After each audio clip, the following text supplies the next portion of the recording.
What a night it was in Dallas. One of those rare games where the score only tells half the story. The Los Angeles Lakers defeated the Dallas Mavericks 112-97 in front of a packed house at the American Airlines Center, and while that alone would have made headlines, the night belonged to more than just the scoreboard. It was a showdown filled with drama, emotion, and playoff implications, but also something deeper, the return of a legend. Leave your like and subscribe to the channel so you don't miss any updates. Because while the Lakers were chasing a direct playoff berth, the crowd had their eyes on someone else, Luka Doncic. The former Mavericks superstar made his return to the city where it all began, and let's just say, it was emotional from the very first moment he stepped on the court. Before tip-off, the arena went dark. The Jumbotron lit up with a tribute video, showing Luka's greatest moments in a Mavericks jersey. From game winners to no-look passes, from rookie highlights to MVP-caliber performances, it was all there. And when the lights came back on, the crowd erupted in a standing ovation. Many were wearing shirts that said, Hvala, which means, thank you, in Slovenian. Luka couldn't hide the emotion. Tears filled his eyes as he was embraced by his Lakers teammates in the middle of the court. And then, the game started.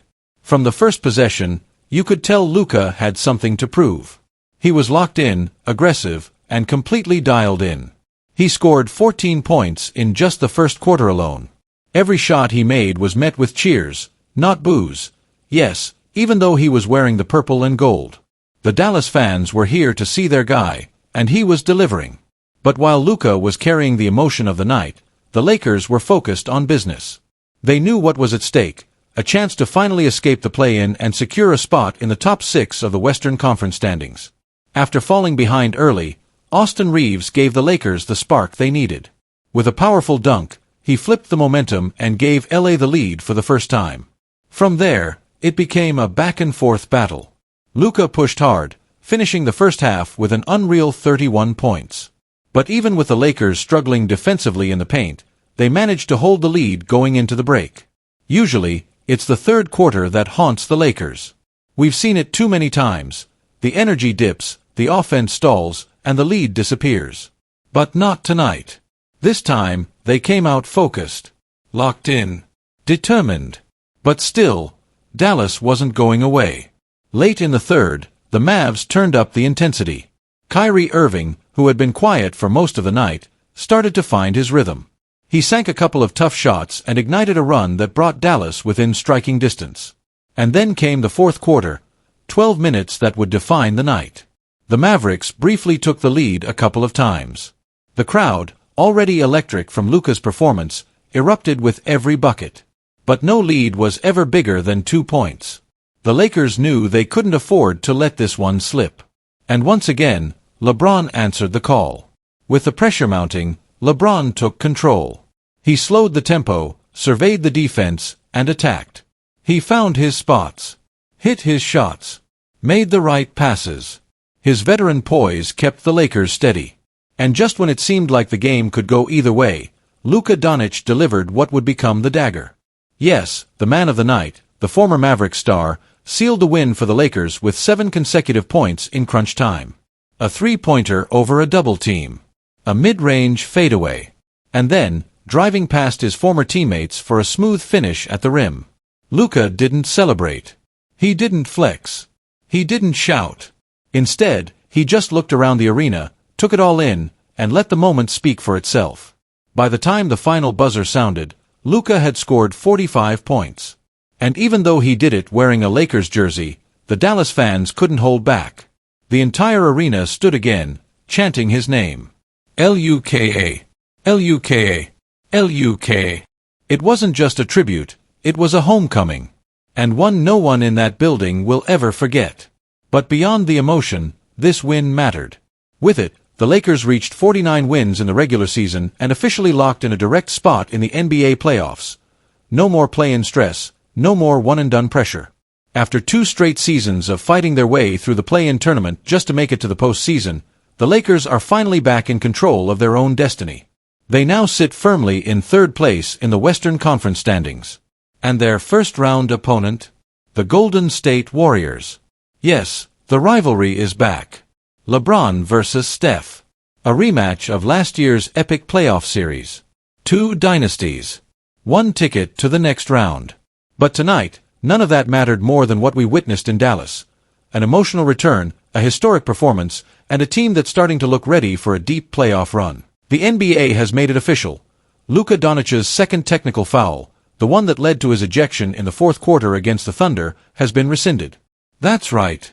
After reviewing the footage and re-evaluating the situation, the league acknowledged what fans, analysts, and even players had been saying all along. The call was wrong. And it cost the Lakers dearly. Let's rewind to the moment it all went down. There were just over 7 minutes left in the game. The Lakers were locked in a tight battle with the Oklahoma City Thunder. Luka had just hit a beautiful floater in the lane, putting the Lakers back on top, 108-107. The momentum was shifting. The energy was building. The game was reaching its peak. Then came the twist. After the shot, Luka looked over to a familiar face in the crowd, a fan in Oklahoma City he's known to interact with during games. They've exchanged words before, always in good spirits. Luka said something back, just like he's done in the past. But this time, referee JT or misread the situation. Or believed Luka was speaking to him, and he didn't hesitate. He gave Doncic his second technical foul of the night. Just like that, the Lakers superstar was ejected from the game. It was a shocking moment. The arena went quiet for a beat. Then came the reactions. Doncic was stunned. His teammates rushed to his defense. They tried to explain that the comment wasn't directed at the official. Fans watching at home were confused. Commentators were baffled. Social media exploded. But none of it mattered in that moment. The call stood. Doncic was out. And with that, the game's dynamic changed completely. The Lakers had been holding their own, going toe-to-toe with a tough Thunder squad on the road. But without their leader on the court, everything fell apart.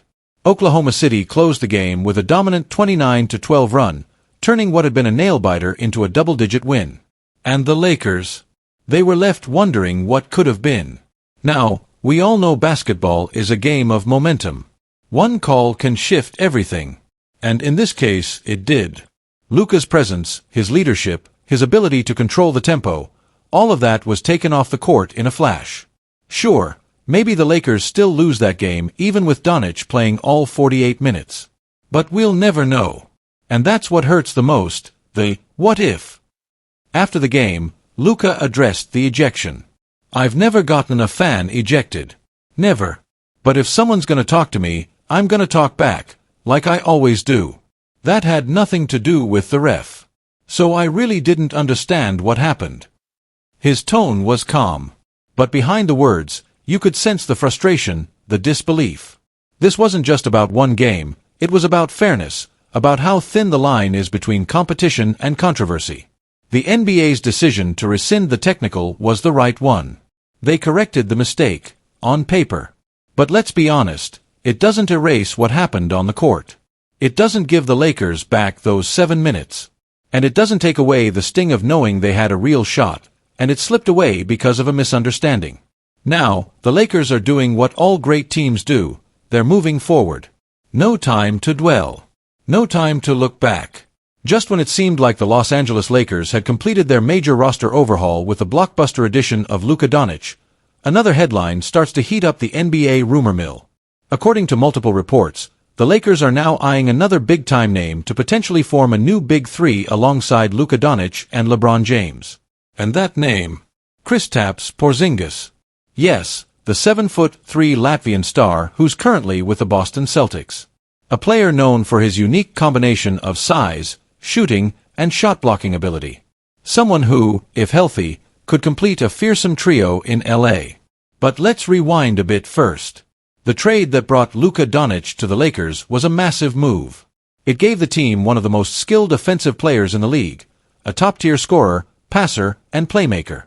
Luka's arrival injected life into the offense, immediately elevating the team's championship hopes. But that trade came at a cost. Several role players were shipped out. And more importantly, the Lakers lost valuable size and interior presence. Since the deal, their front court has looked thin, especially in terms of low-post scoring and rim protection. It didn't take long for fans and analysts to start asking the question, who's going to help anchor the paint now? That's where Porzingis enters the picture. When he's healthy, he's a rare weapon, a legitimate 7-footer who can stretch the floor like a guard, protect the rim like a true center, and operate efficiently in pick-and-roll and pick-and-pop situations. This season, Porzingis has been averaging 1.6 blocks per game, showcasing his defensive instincts and timing. On the offensive side, he remains one of the few big men in the league who can consistently knock down shots from beyond the arc, creating valuable spacing for teammates. And that's exactly what a team with Lebron and Luka needs. Think about it. LeBron thrives when the floor is spaced and he can drive and kick. Luka is at his best when operating out of pick-and-rolls with mobile bigs. Porzingis checks both boxes. He can shoot, roll, pop, and finish. On defense, he helps clean up mistakes at the rim. Simply put, he fits. On paper, it makes perfect basketball sense. Now, let's talk logistics. Porzingis is under contract with the Celtics and set to make $30 million next season.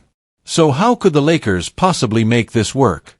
The answer: a multi-team trade.